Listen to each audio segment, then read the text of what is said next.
Yan. Ito mo yan, eh. Yung puno. Hanggang dyan, kay kuya mo yan. Yan. Yung buong bahay na yan.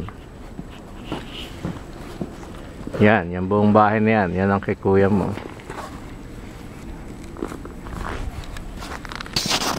Malamig. Yan, papasok na ako ulit.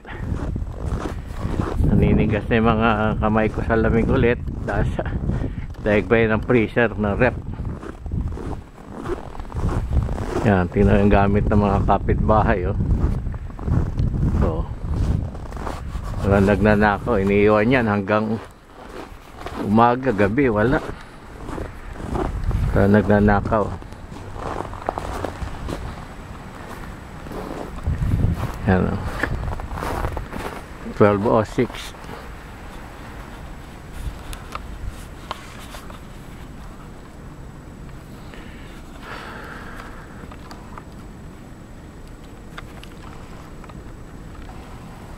Yan, 12:06 ang bahay, oh. Kita ba? Kita mo yung mga ilaw na yan.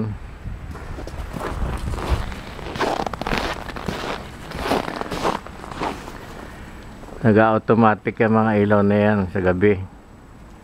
Kasi sa tabi ng pinto, pag may dumadaan, mag-iilaw lahat yan.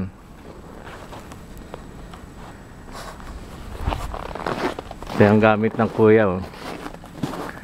Yung mga bisikleta, pulot yan. Tinanggal ko na iba. Yung cabinet, napulot ko lang yan. Yung kariton, pulot din ng kuya mo. Dahil tinatapon, eh. Yung kahoy na yan, oh, sampayan, tapon niya, pinulot ko. Yan, oh, mga bisikleta, iba tinanggal ko na, padadala ko sa Pilipinas. Yan, gilid na yan, sa kuya mo pa yan. Papasok muna ako. Malamig na. Bye-bye. Padadala to sa iyo ulit.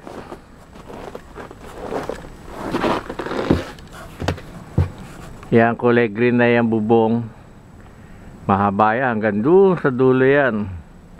Pabrika ng mga transformer na binibili ng Pilipinas sa Canada. Yung mga transformer na nakasabit sa mga poste, malalaki parang drum. Yan ang bahay ni Leslie. Mas malaki pa yung garahe niya. Yung garahe niya, oh. Itong bahay. Yan, yan na dyan si Buddy. Wala si Buddy ngayon, nasa loob.